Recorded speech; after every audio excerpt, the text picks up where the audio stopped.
I'm 46, from Switzerland, and come from a pretty dysfunctional family. When I was 9, my parents divorced and I went to live with my mother and her new boyfriend, whom she married a year later. My stepfather was extremely aggressive to me and my sister, and my mother and the rest of the family always looked the other way. My mother and him had a son, and he was never aggressive.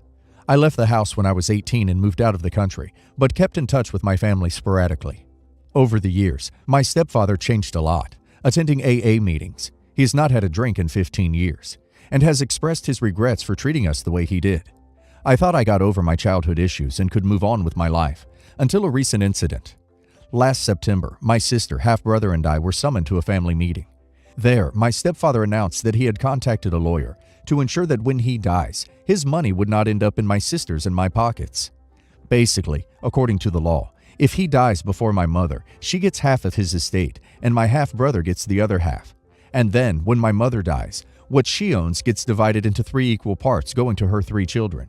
But my stepfather sees that as unfair, and he does not want the part she'd get when he dies to go to anyone else but to his son.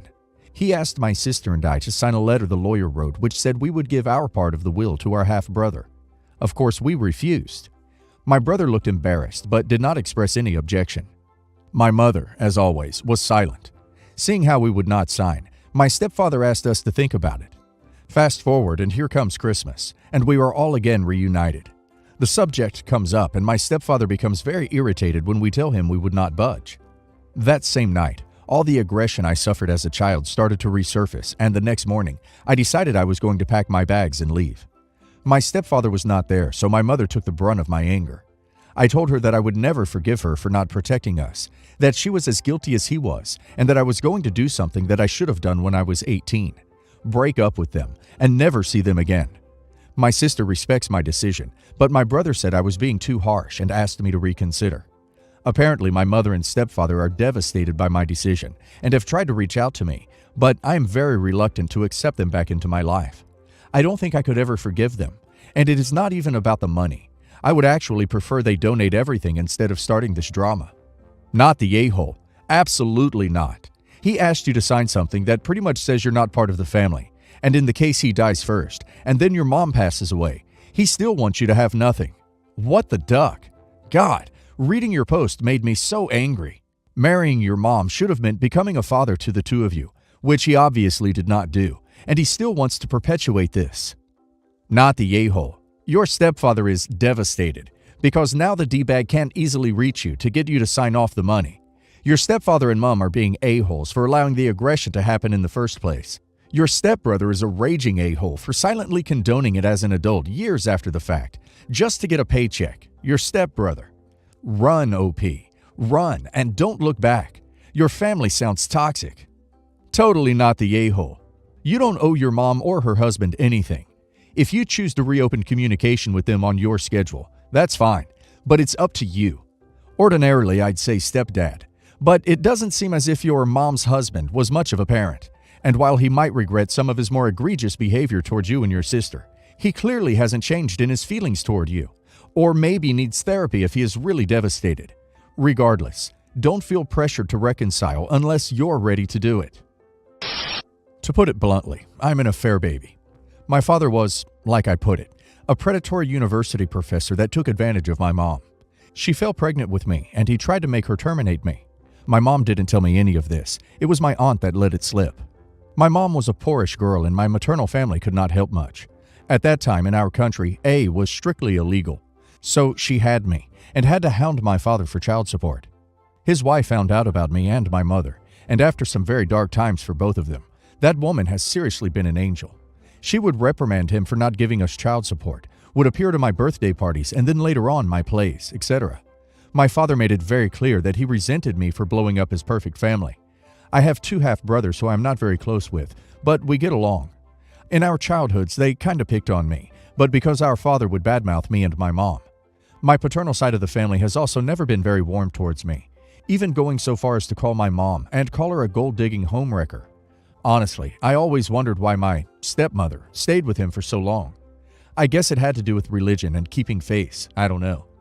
I'm getting married soon. It's not gonna be big, just friends and family in our backyard. And I'm going to invite my stepmother and one of my half-brothers who still lives in town. but I absolutely refuse to see my father. My stepmother will be filing for divorce this fall because she found out about another affair he was having. But now my other half-brother is hounding me as well as my father, who has called me for the first time in 2 years just to tell me that this little power play is ducked up. I know that it is my wedding, my rules, and all that stuff, but I actually feel bad. Justified, but I still feel bad. Actually, I feel petty. People keep telling me that they are a unit, but my father never treated me right. She did, but never him. But apparently I'm the bad guy for not wanting that man there on my special day. Also, my brother said that because our father paid for my university, I owe it to him. Am I the a-hole? Not the a-hole. You're entitled to invite whomever you want to your wedding, and your father has made it clear that he's not interested in being a father to you. Plus, it's not like he's paying for the wedding or something. Your stepmother sounds awesome, and it's great that you have a wonderful relationship with her and that she's finally getting divorced from your dad. Plus, it will probably be a lot more enjoyable for your stepmother to go alone rather than the man she's about to get divorced from. It's kind of his wife to react as positively towards you and your mom as she did. She made an effort to be somewhat in your life when she could have easily stayed in the shadows, completely ignored your existence. She, your mom, and yourself deserve better than your father. You're not the a-hole. No one's entitled to come to a wedding, and by the sound of things, he doesn't deserve to be there. His wife does. She clearly cares more about you. Not the a-hole. Notice how they complained because, to them, this is a power play. They don't give a crap about you, your feelings, or mending the relationship you have with them. They can get over themselves while you go have fun at your wedding with the people you care about and who actually care about you. Me, 23 male, and my sister, 21 female, have our birthdays 2 days apart. Her birthday is on 28th April, and mine is on 30th April. Every year, both of us celebrate our birthdays together on the 29th of April, along with some friends and our parents, who live an hour away. They're the best parents that I could have ever asked for.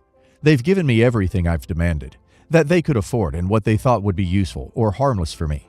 This year, however, it was different. On 29th April this year, they arrived as usual and told my sister that they had a surprise for her. After the cake cutting, they took everyone outside through the back door and gifted her a brand new car. She recently got her driving license. They gave me a pair of socks as a gift an hour prior to the cake cutting. I broke down right then and there and said how they were always biased towards her and called both of them a B for doing this to me. They tried to explain, saying it's because she got her license just 2 weeks ago, to which I said that when I got my license 3 years ago, all we did to celebrate was go out to eat, which was a memorable day for me up until this day. They're not talking to me for calling them names, and honestly, I don't feel like talking to them for a while too. Maybe it was wrong to call them those things, but I still think they shouldn't have done that. Am I the a-hole? Not the a-hole, and the name-calling was honestly justified. You don't get one kid a car that costs several thousand, and get the other ducking socks. They knew it wasn't okay, and that's why they gave you the socks separately. Because no sane person thinks that's okay. They were trying to save face by not letting others see the blatant favoritism. And I don't agree with people saying you were crying over not getting a car. Sounds to me like you were crying because you were embarrassed they gave your sister a car and spent at most $20 on pretty much the most impersonal gift you can give a person. Not the a-hole. If they would have at least given you a thoughtful gift, I would have gone everyone sucks here. What reaction did they expect after a duck you son gift like that? While calling them names isn't cool, some circumstances do make people snap. Not the a-hole. That was absolutely bias, and you are completely justified in being angry. I don't normally support name-calling, but they had this coming and they knew it. I'm willing to bet they are most upset about being called out for it than they are about the name you called them. I wouldn't be speaking to them at all, and honestly, it sounds like this isn't the first time they've hurt you like this. My advice is to use this time without them to do some introspection and find out how you really feel about how they were as parents, then respond, or don't, accordingly. My husband Carl and I have 3 children. Laura, 23 female, James, 13 male, and Daisy, 5 female. Laura is my stepdaughter, and James is my bio son from my old marriage. Daisy is Carl and I's bio daughter. Laura was 15 when Carl and I married. I explained to Laura that I would always be open to having a relationship with her, but I would never try to force one, because I feel she's old enough to decide for herself whether or not she wants a relationship with me. As a result, our relationship had been good until this happened. Carl and I keep some money hidden in his desk. We noticed about a year ago that some of the money was disappearing. It was only $20 or $40 at a time, but eventually, at least $3,000 had gone missing over time. We moved the spot several times, but money would still keep disappearing. Carl and I finally decided to place a hidden camera without telling anyone. We thought at first it might have been the maid or possibly one of the gardeners. They sometimes come in the house for a glass of water or to use the bathroom. But we looked over the footage after $50 disappeared and caught Laura stealing the money. We didn't bust Laura immediately, as we were more confused about why she would feel the need to steal money in the first place. She makes good money as a hairstylist, and we only ask $450 a month to cover rent, utilities, and groceries. We bought her car and pay for the insurance on it, but Laura pays the gas and routine maintenance.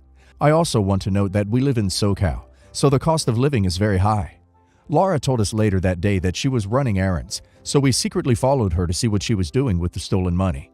We followed her to a vape shop, then to a dispensary, and then found out she was buying these things for her boyfriend. We returned home, searched Laura's car, and found vape and W in her room as well. We confronted Laura when she got home. We told Laura how she broke all our trust in her because she had been lying to us for over a year through her thievery. Laura made excuses and took no accountability for herself. Carl and I told her that she needs to find somewhere else to live. We will give her 2 months, and she will be able to visit us for holidays, but she cannot live here. She can keep her car, but we are no longer paying for its insurance.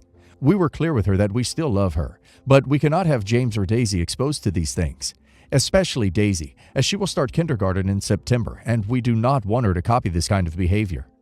Laura was extremely upset, but has accepted it and will be moving in with her bio mom, Kim, next week. Kim wrote a Facebook post rant about us being horrible and biased against Laura. Friends reached out saying they know we love our kids the same, but we were taking it too far, and everyone made mistakes when young. But it wasn't just a one-time mistake. I hate having to kick Laura out, but I also feel we don't have a choice. Am I the a-hole? Not the a-hole. She's a 23-year-old adult with a job who stole from you and your husband for over a year. She's not just a kid who made an error in judgment. Don't backtrack and enable her. She's lucky you didn't press charges. Not the a-hole. Laura is 23, not a child. It's definitely $50 most recently, and you estimate $3,000 over time. You could have and didn't call the police over the $50. You're not asking her to pay it back. Actually, as consequences for your actions go, she's getting off lightly. She could have come to you and asked for money. She decided to steal instead. Not the a-hole. A 23-year-old adult stole $3,000 from you. This isn't a mistake. It's stealing. I think you've done the right thing.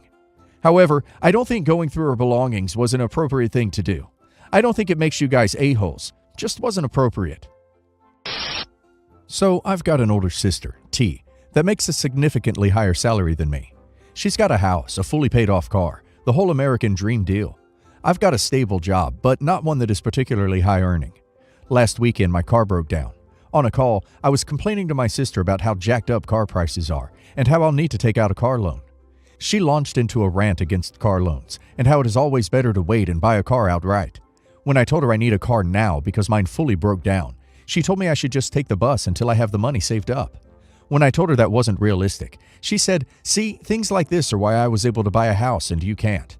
I replied, "No, the reason you can afford to buy a house is because you make 4 times as much as I do. Honestly, your perspective on normal person finances is ducking useless."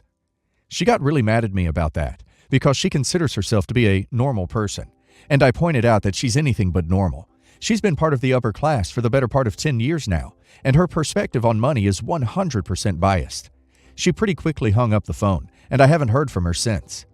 Am I the a-hole?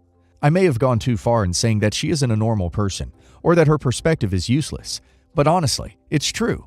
She's never ridden public transit, and hasn't struggled for money since her undergrad a decade ago. Her telling me to take the bus felt like her saying, "Oh, that's what poor people do, so go do that," and it feels condescending. If someone who made 4 times as much as me told me it was my fault I couldn't afford a home, I would go off on them too. Not the a-hole. Not the a-hole. Your sister obviously doesn't see that she has a bit of a privileged position, and I actually think it's a helpful thing for her to have it pointed out. My sympathies about your car. That sucks. I hope you can easily get a loan and find a nice, reliable new car. Not the a-hole. Privilege can obscure the image of what normal actually is. I'm sure your sister worked hard for everything they got, but because of their current position, they can't really tell you realistically what will work for you. Things that will save you money in the long run aren't necessarily feasible when you are poor and need something right this second. Public transportation is god-awful in so many places. We do what we must, But buses are often slow and don't get you where you need to be unless you are lucky and live somewhere that is commonplace.